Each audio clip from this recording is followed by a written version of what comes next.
So, hi mga Kaps, kumusta? PJTV ako pala ito. Sana sa buting kalagayan at malusog yung pangangatawan. Kung hindi ka pa naka-follow, naka-subscribe sa aking YouTube channel, Facebook page, TikTok account, ano pang hinihintay mo? Click mo na yan. Ha, paki-like and share na rin. Tara, huwag na natin patagalin. Umpisa na natin ang video. Finger prints that match na ginawa nitong NBI na ikaw si Guo Ping at si Alice Guo ay iisang tao? Miss Alice. Madam Chair, honestly po, hindi ko po alam kung paano po nangyari. Basta alam ko po, ako po si Alice ko po. At pasensya na rin po kung hindi po kayo naniniwala. Ako sinasabi ko, as much as possible po, gusto ko rin pong sabihin po sa inyo lahat. At sa mga magiging questions nyo rin po sa akin mamaya, may consideration lang din po ako sa safety ko rin po. Well, tatanungin ko rin kayo tungkol diyang sinasabi niyong safety niyo mamaya. Pero ibig sabihin din, bawat tanong namin ngayon, dahil paiksi na yung panahon, pasara na yung window of opportunity niyo, bawat tanong namin ay pagkakataon sa'yo magsabi na ng totoo at wag nang magsinungaling sa komiteng ito. Miss Alice. Short interjection. Yes, Senator Roy, for one related question. May ask from the chair kung pwede natin ipaklaro sa kanya ano yung safety consideration na sinasabi niya para maklaro tayo kasi kung palagi siya mag-involve ng safety, hindi natin alam kung anong safety na sabi. Kung meron bang interesado sa buhay niya na isang malaking sindikato na siya ay papatahimikin o ano bang safety na sinasabi niya, Madam Chair? Miss Alice, tatanungin ko rin sana sa iyo yan mamaya ng konti. But briefly, simulan yung sagutin yung tanong ni Senator Roy. Ano ba yung sinasabi niyong safety na iyan? Sen, tungkol po sa personal ko pong safety po. Kaya ano yun? Anong threat, anong safety? So anong threat nakikita mo? Para matulungan ka namin. Sige. May death threat po. May death threat. Sino? Hindi ko lang po may discuss po dito in public po. Why don't you discuss it in public? The people ought to know about it. May death threat po na may... Sino ang nagbabanta sa'yo sa buhay mo? Kung ayaw mo pang sagutin ngayon, Miss Alice, hindi kayo makakatakas sa tanong na yun. Tatanungin ko rin kayo dyan. Madam Chair, wala po din naman po akong plan po na takasan po yung question po. However po, meron lang din po talaga na safety concern po sa sarili ko po, na security concern po, na death threat po na minigay po sa akin. Kaya hindi ko lang po ma-discuss po sa public po. Madam, yes, Miss Alice, nung nakita kayo ni Secretary Abalos, ang una mong sinabi kay Secretary Abalos, tulungan mo ako, Sec, may death threats ako. Sino ang nagbabanta sa'yo? sagutin mo na ng maiksi at diretso, Miss Alice. Opo, Sen, pasensya na po, hindi ko kasi masabi po in public. Kasi nga po, may safety problem nga po ako. Madam Chair, that answer is unacceptable. As far It was unacceptable, Senator. Pero parang sasagutin na. may committee sa kanyang safety pag ganun. Wala namin kung binobola mo kami rito. Pagkatapos mo kaming bastusin, gaganyanin mo kami ngayon, sasagutin mo kaming ganyan, pagkatapos mo kaming bastusin, pagkatapos mo kaming takasan, sasabihin mo may death threat ka, tapos di mo masabi kung saan galing yung death threat mo. Hindi mo masabi kung dito sa Pilipinas o sa abroad. Miss Alice, pinaalalahanan kita, you never raised security concerns to the committee before. Nito na lamang na aresto ka na at ibinalat dito. Tatanungin pa rin talaga kita dun sa sinasabi mong death threats na yan, na ngayon lang namin narinig yan. Balikan ko lang muna, yung kumbaga prejudicial question para sa amin, yung identity ninyo. You entered the country as Guo Huaping in 2003, correct? Ikaw ay 12 or 13 years old pa lamang noon, correct? Madam Chair, wala po akong record po niyan. Oh, speaking of records, have you ever had a Chinese passport? Ang alam ko po, Madam Chair, Filipino passport po. Filipino passport? Sa pagkaalam namin, nagkaroon ka ng Chinese passport, hindi mo lang ni-renew, nag-lapse yun. So, Alice Guo, alias Guo Huaping, Filipino ka ba? Opo, Filipino po ako, Madam Chair. Madam Chair, Yes, and Lauren, for thank you. one related question. Since yung sinabi po nyo, kung meron siyang passport na Philippine passport, sinabi niya meron siya, tapatin lang tayo. Sino ang nagbigay ng Philippine passport? sino rin nag-issue ng kanyang Philippine birth certificate. Pag sinabi mo yon, we can protect you.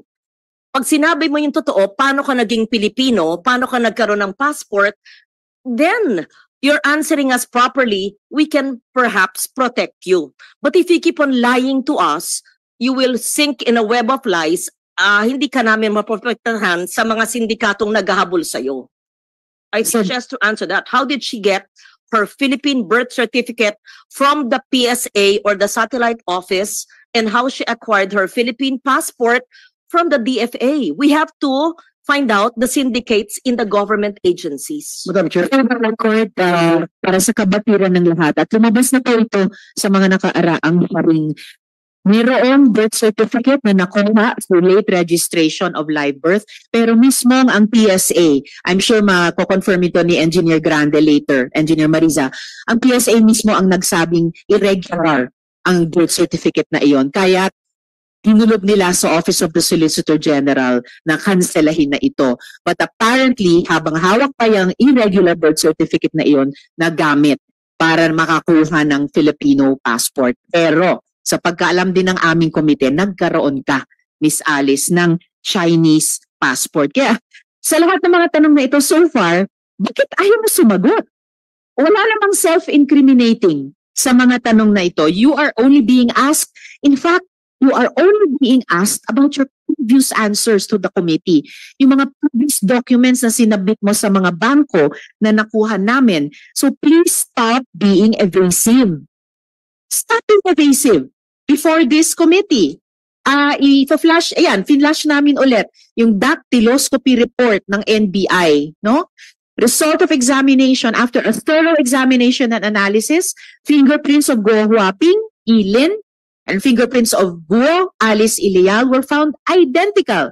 Opinion, NBI to, in view of the foregoing, fingerprints of Guo, Huaping, Ilin, and fingerprints of Guo, Alice Ilial were affixed by one and the same person. Isang tao lamang. Yung una-unang tanong ko sa inyo, pero nagsinungaling pa rin kayo. Now, once and for all, Alice Guo, alias Guo Huaping, I am giving you the opportunity to explain why you should not be cited in contempt for lying before this committee and for providing untruthful and evasive testimony. Miss Alice? Madam Chair, lumaki po ako, alam ko po ako ay isang Filipino. 1 minute suspension. Pahingi po sa mga kasama na a quick Sen. Rafi, if you will allow, I request you and all the colleagues, mag 1 minute suspension tayo, a quick discussion sa ating mga senador, kung maaari po. We are suspended for... Mabilis lang to sana, Madam Chair. Please, Sen. Rafi, and then please, we need to take a 1 minute suspension. Yes, Sen. Rafi. Malala po yung sa previous hearings ng committee ninyo, nabanggit yung pangalan John Patrick Samson na supposed to be fixer na tumulong para ma-facilitate yung pagkakuha ng late registration, birth certificate hanggang passport ni Miss Alice Guo. Bakit hindi po natin siya iniimbitahan? Salamat, Sen. Rafi. Actually, iimbitahin natin yung si John Samson sa susunod na pagdinig. Bahagi po siya ng tanong ko mamaya-maya sa ibang resource person natin. So let us... Last na po. Yes, please. Last na and before we suspend. Yung last hearing, merong sinulat si Sheila Go sa papel na sabi niya secretary. Hindi naman yun sa executive session. So pwede bang may divulge kung sino yung dalawang pangalan na sinulat na hindi nabanggit sa hearing ng mga senador? Mamaya po ay i-divulge din yung dalawang pangalang iyon, pero meron na pong isang related resource person sa dalawang iyon na nandito ngayong araw at siguradong matatanong natin. Thank you, Madam Chair. Salamat, Sen. Joel, before we suspend for 1 minute. To suspend the deliberation, and I already anticipating, Madam Chair, what is going to happen when we suspend the deliberation. And I'm just giving one chance again to Alice, Madam Chair, because this will help me decide in the as we suspend the hearing today to talk about your fate as a resource person. If it is true, Miss Alice, ako muna, Miss Alice. Miss Alice, Miss Alice, pakinggan po ang senador Ako na muna, nagtatanong. attorney, please. Attorney, Sabi mo may death threat ka, pero ayaw mong sabihin kung saan nanggagaling yung death threat mo. Ni ayaw mong sabihin ba sa amin kung ito'y tawag o sulat o text? Kasi kung hindi ka totoong nagsasabing may death threat ka. Miss Alice. Opo, Sen, magsasabi po ako, wag lang po in public. May death threat ka ba? Meron po. Magsasabi po ako, wag lang po in public. Well, I will accept that, Madam Chair, but ang problem kasi is kung yung death threat na yan, totoo o hindi, Madam Chair, dahil ayaw talaga niya magsalita. I will yield, Madam Chair, to the wisdom of the committee. Thank you. Salamat, Sen Joel. At saka ang hirap kasi, ang dami mo nang sinabing hindi totoo eh. Tapos babalik ka dito, magsasabi ka na naman ng isang malaking kwento, pinakamalaki so far, death threat. Kaya siguro naman maintindihan mo, bakit hindi kami maniwala. Death will not be made worse by confirming what is in documentary evidence. But in any case, gusto kong ipaalala sa'yo na ayon nga sa Supreme Court, in the case of the Office of Court Administrator VU, the right to self-incrimination does not prohibit legitimate inquiry in non-criminal matters. Ad nauseam na po ito. Halos naduduwal na po kami sa pag-ulit-ulit nito. No? Alice Guo, ladies and gentlemen, is continuing to lie to this committee despite glaring evidence that she is a Chinese national named Guo Huaping, whose father, Jian Zhongguo, is Chinese, based on her own declaration in this committee, and whose mother, Lin Wenyi, is also Chinese, based on her own declarations in bank documents, by the way, verified by the AMLAC. This is a blatant defiance of the legislative's constitutional power of inquiry. Lumalabas na pinaglalaroan mo ang aming batas, pinapaikot mo ang mga Pilipino. Pero ibahin mo ang Senado. Ibahin mo ang Senado. I move to cite Guo Huaping, also known as Alice Guo, in contempt of the Senate for testifying falsely and evasively before this committee. Second the motion, Madam Chair. Thank you, Sen Joel. Madam Chair, Yes, Sen Madam Ko. Chair, when we were in recess kanina, the pending matter was the refusal to give us details of the death threats that she herself brought before us. And Siya yes, may- She binolunteer niya sa information sa atin eh. Then pinupurso namin ayaw mong sagutin. Ngayon, I think the prevailing sentiment is hindi siya makahingi ng executive session. Sagutin niya ngayon lahat. Yung kasi kung totoo naman na may death threat ka, na-monitor ka na rin nung nagbigay ng death threat sa'yo, kahit may executive session, di alam na rin yan, sinabi mo na rin sa amin, ikaw pa rin yung source. Kaya hindi kami papayag sa executive session. Ngayon, ang prevailing sentiment, if I'm not mistaken, is you have to answer the questions relating to that particular subject matter na ikaw mismo ang nag-voluntaryo palabasin sa hearing na ito. Inumpisa ni Senator Bato and then si Senator Jinggoy. Kaya Madam Chair, doon ako sa ground na yon. If we should, kasi at least yun, there is no need to determine who is telling the truth eh. Wala tong ano eh. Ito, we have I think Senate section here if the refusal to cooperate or giving evasive answers, pwede na natin gamiting ground yun to cite the witness or the resource person in contempt. At Alice, sa lahat dito, akong pinaka-lenient actually na ayaw ka i-cite in contempt eh. Pero in this particular case, kahit anong pag-isipin ko, you have to answer eh.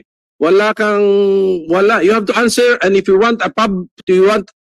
require you to answer publicly, you have to answer. You can invoke a right, pero pag-usapan namin yun. But when we deny that you are not entitled to such a right, then you have to answer. Otherwise, mako-contempt ka talaga. So I'm presenting that alternative ground, Madam Chair. If we can use that, kasi parang pagkalap ko nung nag-break tayo, that was the hanging matter na release ni Senator Bato followed up by Senate President Pro Tempore. I know. Actually, there are two hanging matters. Isa na yung tungkol sa death threat na yan. Pero higit pa doon, yung question ng identity. Dahil proven na ng NBI at proven na ng isa pang ahensya na Alice Guo at Guo Huaping, iisang tao lang kayo. At yun yung patuloy na pinagsisinungalingan mo sa komiteng ito. Therefore, the chair is citing Alice Guo alias Guo Huaping in contempt as seconded by Senator Joel. Madam Chair, SP Pro Tem Jinggoy. let's give a last chance for her to answer the question. Answer, Alice. Ikaw ba daw si Guo Huaping? Madam Chair, Sen, pasensya na po talaga. Ako po si Alice Guo po. Okay, well, pasensya din po. The chair cites Alice Guo alias Guo Huaping in contempt of this committee as Hopefully- seconded by Senator Joel. Yes, Thank you. Anyway, Mano? she has been cited in contempt, but hindi kasi ako present sa past hearings ng Committee on Women, but has she been confronted with the documents of Guo Huaping? Napakita na sa kanya? yes, Mano. Kasi dapat may handwriting doon or may signature na allegedly coming from her, di ba? Did she deny or the signature? May entries doon may entries siguro doon na coming from the applicant, tama? Am I mistaken as NBI director? I can flash the passport page, Mano, and then NBI Director Santiago, gusto niyo bang i-address itong matter, please? Second, Your Honor, please. Yun pong sa signature, remember yung sa ACR niya, doon namin ibinase, ay meron pong iba ang signature niya doon. At dito sa NBI clearance na ibinigay namin sa kanya, iba rin po ang signature. Kasi bata pa siya nung yun hong sa ACR eh. Kaya we cannot rely on the signature.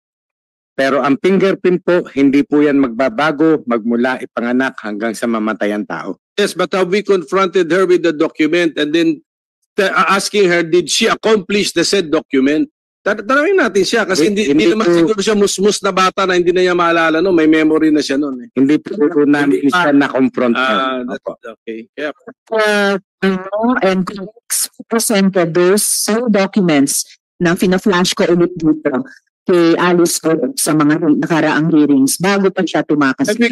Can we give her one last chance? I-flash yung document then and then I will ask her now if she remembers accomplishing the said document of Guo Huaping. Madam Chair, I'm sorry, but I asked that question a while ago and she said no. Can we flash the document? Used by the NBI.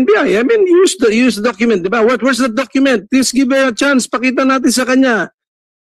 For fairness sake. And then, pero pag i-deny niya na hindi niya in-accomplish yun at what particular age, kumbinsido na tayo din. Therefore, she's lying before us. Diba?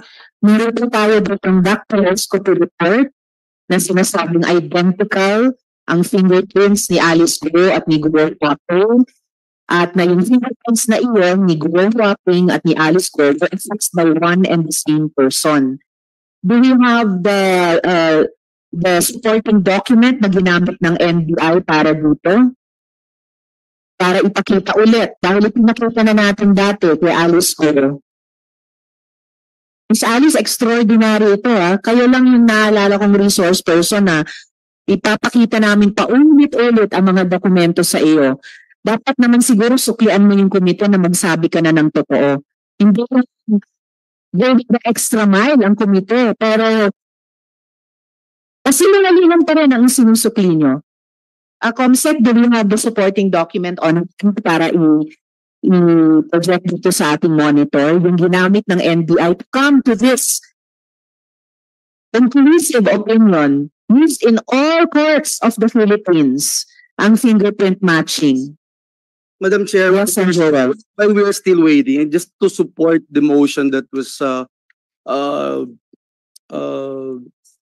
approved by this committee, Madam Chair, the Senate has sufficient, substantial, and damning evidence to support to support a conclusion, Madam Chair, that this witness is lying.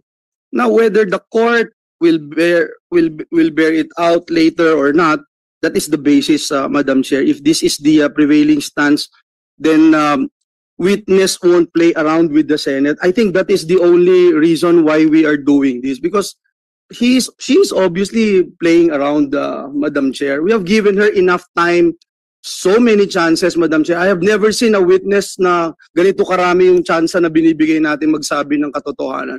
Pero kung ayaw talaga, Madam Chair, she has to face the music. Agree, Sen Joel. But Comsec, i-flash po natin please yung passport ni Guo Huaping para masagot niya yung one more chance na tanong ng minority leader. While Can we waiting, pull that up? Madam Yes, Chair, SP Pro Temp, Jinggoy. habang hinihintay natin i-flash yung passport sa ano, I'll give you one more chance, Alice, tungkol sa death threat. Ha? Kailan mo na-receive yung tangka sa buhay mo? Miss Alice. I think mga bandang June po, June of this month, of this year. this year po. Ilang beses? More than 5 times po. Kanino galing? Through phone po. Sino yung tumawag?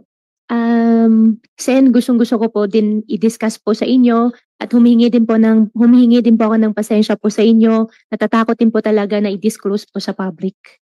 Eh kahit i-disclose mo sa amin through an executive session, katulad nga ni sinabi ni Senator Coco, malalaman din niya.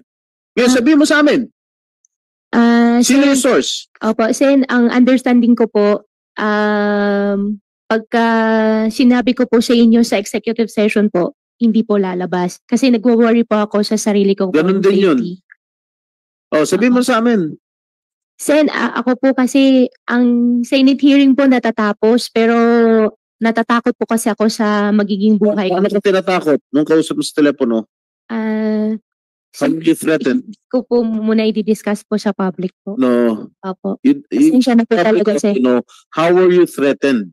Yun lang tanong ko, how were you threatened? Hindi ko po siya may discuss po sa public po, Sen. Pasensya na po talaga. Talaga makukulong ka. Madam Chair, if just in case the court will allow the Senate to be detained here, I would like to raise this motion to immediately commit her at the Pasay City Jail. Salamat, President Pro Tempore. Before that matter will be deliberated, we have a pending citation in contempt by the chair, seconded by Sen Joel. And so Alice, one last chance dito sa ipinapakita namin ulit na passport, page ng passport mo. Sagutin mo yung tanong ni Sen Coco, ikaw ba ito? Madam Chair, ako po si Alice ko po. No, hindi yan ang tanong ko sa inyo.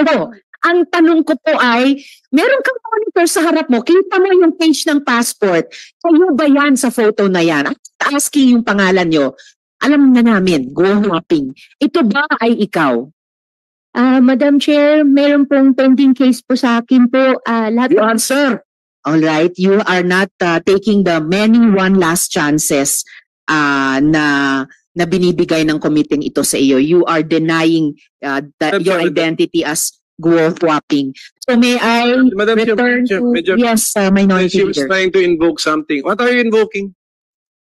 For your refusal to answer, what are you invoking? Sen, may pending cases na po kasi sa akin sa court po. Ang understanding ko po, lahat po ng sasabihin ko po dito may incriminating my own self po. Okay, this one. Saan ito maka-incriminate? What particular case? Kailangan may particularity. Hindi Opo. pwedeng wala. Opo, kasi may final po sa akin sa citizenship po na issue po sa court po. Citizenship. I think there is 7 pending cases po sa korte po ngayon. No, Isa na po dyan yung citizenship po. Hindi kasi kunyari may kaso ka ng estapa. Hindi naman connected sa estapa yan. So hindi mo pwedeng sabihin may kaso ko sa korte. You have to specify. Saan ka ma-incriminate na ang sagot mo magagamit to prove your guilt sa isang criminal case? Which one? Sen, pasensya na po. Mali po pala yung nasabi ko po kanina, di pala citizenship. Ang dapat po pala COMELEC po. COMELEC. May na-file na po na pending case po sa COMELEC po. Material misrepresentation case, siguro criminal case.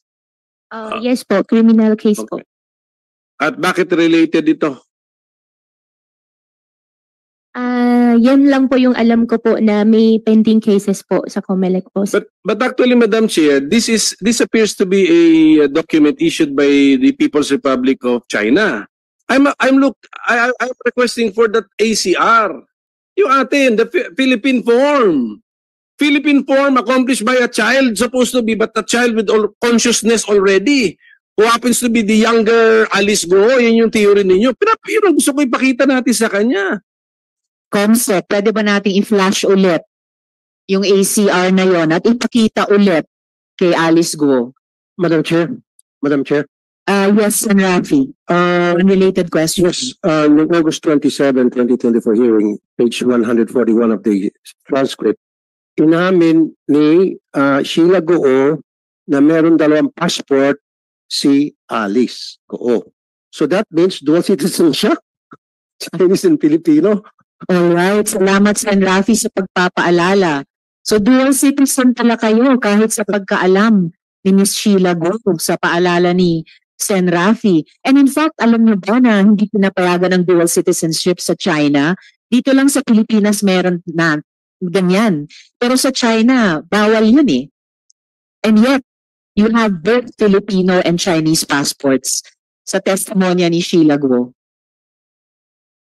Madam Chair, I have only one Filipino passport po. Yes, you have only one Filipino passport, but you have a Chinese passport. Wala po akong Chinese passport po. Okay, Comsec, pwede natin ipakita yung hinihingi naming ACR before we we finalize the motion of the chair seconded by Sen. Joel. Okay, so baka pwedeng, yan na ba yung pinakamalaki? Alright, so ito po ang ACR for... Hindi na yan mus-mus na bata, di ba? May consciousness na yung nakalitrato dyan eh. O yan ang tanong natin kay Alice Goo. Alice, naalala mo na in-accomplish mo yung form na yan, na nag-fingerprint ka pa, voluntarily dyan, linagay mo. Naalala mo o hindi? Sen, wala pa ako naalala na ganun na dokumento po ginawa. Okay. Ang incredulous man mo. Pati yung man niya dyan, looks like yung man niya sa iba pang mga dokumento. That's it, Madam Chair. That convinces me of the lying. So, I think, tapos na po yung ano nyo eh. Na-declare nyo na siya in contempt eh. Nag-elaborate lang naman ako na, tapos na po, na-declare nyo na po siya. On the lying pa ito, not on the refusal to answer dun sa death threat. So, sorry, Alice, I gave you a chance. You mean to say, pati yung paglalagay ng fingerprint mo ron, hindi mo naalala. So, medyo, na po yun, medyo, too difficult to, masyado nang mahirap paniwalaan na, paano, tulog ka, kinuha ang fingerprints mo, pinilit ka. I mean, it's too much, but, hindi na po sanggol yung nandun sa litrato. So, with that, Mr. Chair, it puts to rest your contempt citation of the resource person. Thank you. Madam Chair. Isa lang, Madam Chair, if I may. Salamat kaayo, Mayno. SP Pro Temp, Jigoy, nag-referent Pam-mark ka dyan. Ilang taon ka? Sen, wala pa akong maalala na nag-thumbprint po ako niyan. Pam-mark ba niyan? Hindi mo maalala na nag-thumb-mark ka? Ilang taon ka nung nag-thumb-mark ka dyan? Siguro, you do not know how old were you? Wala pa ako naalala, Sen, na may ginawa pa akong thumbmark po sa ganung papel po. May pirma ba yan? May pirma? May pirma. Did you sign it? Did you sign it? Wala ka rin maalala na pinirmahan mo? Ha? Wala po. Sa ACR. Pirma mo ba yan? Punta natin ulit yung ACR. Pirma mo.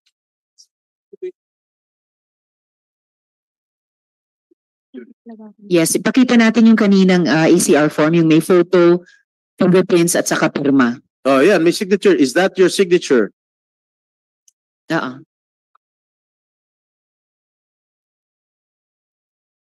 So ang pinapakita natin, yung fingerprints ni Alice Go, pero nung kinumpara ng NBI dun sa fingerprints ni Gua Huaping, identical, matched po. Teka muna pala. Madam Chair, Let her answer. Is that your signature, Alice? Pati. Doon sa under po ng picture po, signature ko po yun, pero hindi ko po alam paano nangyari po yun. Ano hindi mo alam yun? Hindi ko po talaga alam, Sen. Hindi mo alam na pinirmahan mo, pirma mo yan?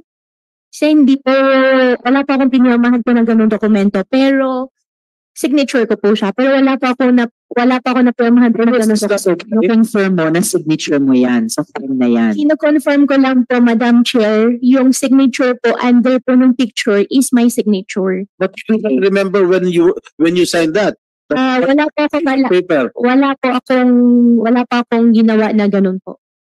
It is impossible to fake fingerprints. Kinonfirm mo na pirma mo yan, yung fingerprints dito at yung fingerprints dun sa dokumento ni Gua Huaping ay na-match ng NBI. Iisang tao lamang po. Yun po yun. okay, Madam Chair, just one, Sen Joel.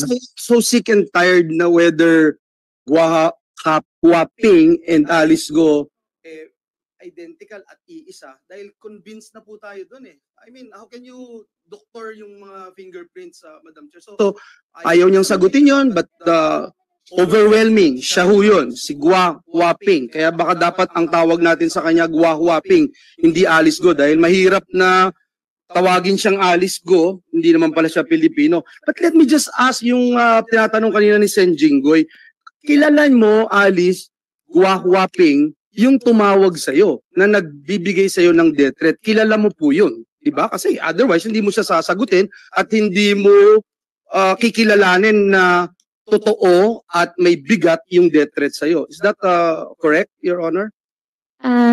Your Honor, isa po doon, kilala ko po. Pero i-clarify ko lang po yung nakita ko po kanina sa monitor po. Yung signature po, akin po yung signature, pero hindi ko po alam kung bakit andyan po yung signature Hindi ko na po. ako nagtatanong doon. Hindi na ako nagtatanong ng Gua Huaping. Hindi na ako nagtatanong kasi klarong-klaro sa akin. Hindi po pwedeng doktorin yung fingerprints mo. So ang tinatanong ko, kilala mo yung nag-death threat sa'yo, saan siya galing? Dito ba siya sa Pilipinas o sa abroad? Local po, dito po. Dito sa Pilipinas. So sa Pilipinas nanggagaling yung death threat mo. Kung sa Pilipinas nanggagaling yung death threat mo, nakita ko yung pagdatagpo ninyo ni PNP Chief tsaka ni SILG. Parang fan meet. At parang masyado kang talagang kampante. At nung in-interview ka, ang sabi mo, kasi secured ka, you feel safe. You feel safe. Nakasama mo ang SILG at PNP Chief. Ngayon, ang tanong ko, if you feel safe, nakasama mo ang PNP Chief at saka SILG, bakit ka pa kailangan lumabas ng Pilipinas? Dahil natatakot ka sa death threat mo. Bakit hindi ka na lang lumapit o nag-report sa PNP Chief o kay SILG?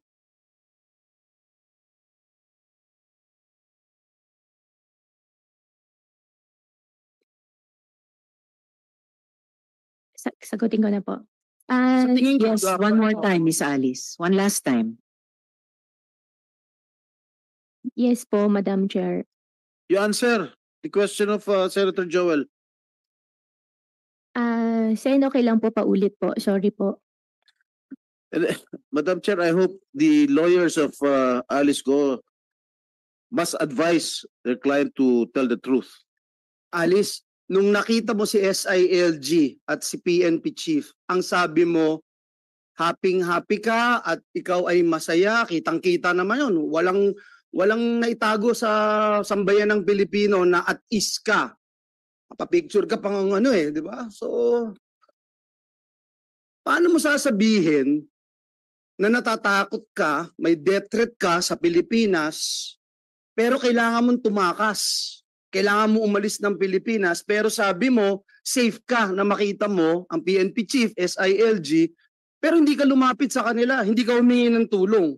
Hindi nga mo nga sinabi na galing dito sa Pilipinas at tumawag sa'yo ng ilang beses yung nagde-death threat sa'yo. Sen, doon sa question niyo po, dalawa po yung answer ko po dyan.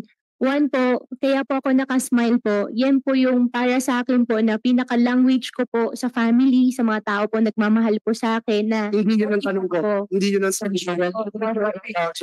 tanong ko. Before we go further into this topic, para lang ma-settle itong pending issue, i-reiterate ko, no? I move to cite Guo Huaping, also known as Alice Guo, in contempt of the Senate for testifying falsely and evasively before this committee. I second the motion, Madam Chair. I second the motion. Salamat, Sen. JV at Sen. Joel.